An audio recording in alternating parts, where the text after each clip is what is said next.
بسم اللہ الرحمن الرحیم۔ محترم ناظرین، السلام علیکم ورحمۃ اللہ وبرکاتہ۔ امید ہے کہ آپ خیریت سے ہوں گے۔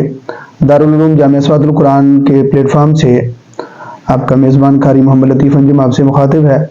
روزانہ کی بنیاد پر آپ کو اس چینل پر مختلف مسائل، دینی مسائل سننے کو ملتے ہیں۔ چونکہ رمضان شریف کا مہینہ ہے تو رمضان کے حوالے سے چند ایک گزارشات جو ہے وہ آپ سے کرنی ہے۔ بخاری شریف میں، ابو داؤد شریف میں، ترمذی شریف، ابن ماجہ شریف میں حضرت ابو ہریرہ رضی اللہ تعالی عنہ سے مروی ہے کہ نبی کریم صلی اللہ علیہ وآلہ وسلم ارشاد فرماتے ہیں کہ جس نے رمضان کا ایک دن کا روزہ بغیر رخصت، بغیر مرض افطار کیا، یعنی روزہ نہ رکھا، تو زمانہ بھر کا روزہ بھی اس کی قضا نہیں ہو سکتی۔ یعنی اگر وہ ساری زندگی بھی روزے رکھتا رہے تو وہ اس کے روزوں کی قضا، ایک روزے کی قضا نہیں ہو سکتی جو اس نے جان بوجھ کر رمضان کا ایک روزہ چھوڑا ہے، اگرچہ رکھ بھی لے۔ یعنی وہ فضیلت جو رمضان کے روزے میں رکھنے کی ہے وہ کبھی حاصل نہیں کر سکتا۔ تو جب رمضان کا روزہ نہ رکھنے میں اتنی سخت وعید ہے تو جو روزہ رکھ کر توڑ دے تو اس کے لیے اس سے بھی سخت ترین جو ہے وہ وعید ہے۔ تو اگر کوئی معاذ اللہ بہت سخت معاملہ نہ ہو تو ایک تو روزہ نہیں چھوڑنا چاہیے، اور دوسرا اگر روزہ رکھا ہوا ہو تو پھر روزے کو توڑنا بھی نہیں چاہیے، کیونکہ یہ بڑا سخت معاملہ ہے۔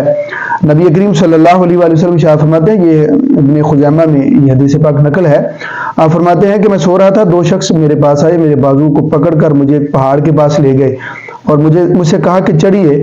تو میں نے کہا کہ میں اس کی استطاعت نہیں رکھتا، طاقت نہیں ہے۔ تو انہوں نے کہا کہ ہم اس کو سہل کر دیتے ہیں، آسان کر دیتے ہیں۔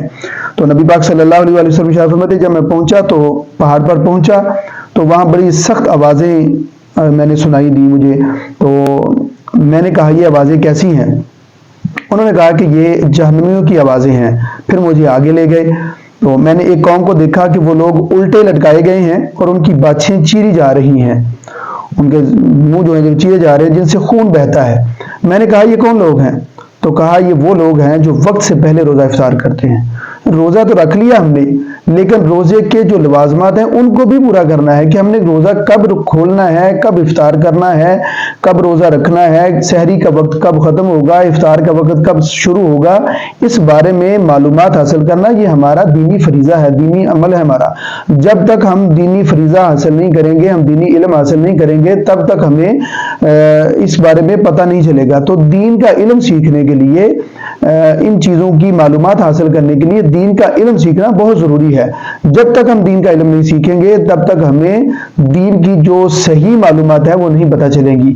تو روزہ تو رکھ لیا ہم نے، لیکن اگر روزے کے بارے میں معلومات ہی نہیں ہے کہ روزہ کب افطار کرنا ہے اور کس صورت میں جو ہے وہ افطار کرنا ہے، اور اگر معاذ اللہ کوئی ایسی صورتحال بن جائے تو کس صورت میں روزہ جو ہے وہ توڑا جا سکتا ہے، اگر ان چیزوں کو ہم ختم نہیں کر سکتے، ان چیزوں کو ہم جان نہیں سکتے تو پھر ہمارا روزہ رکھنے کا تو فائدہ نہیں ہے۔ تو ان چیزوں کو لازمی جانیں تاکہ ہمارے روزے جو ہیں وہ مکمل، ایک بہت بڑی عبادت ہے، اور اس کے بعد نبی پاک صلی اللہ علیہ وسلم نے اس کے لیے بہت بڑی ہمیں خوشخبریاں بھی سنائی ہیں۔ تو روزہ رکھنے کے لیے، روزہ رکھنے کے ساتھ ساتھ دین کا علم ہونا بھی ضروری ہے۔ ہمارے ساتھ جڑے رہیے گا، انشاءاللہ آپ کو روزانہ کی بنیاد پر اسی طرح دینی معلومات ملتی رہیں گی۔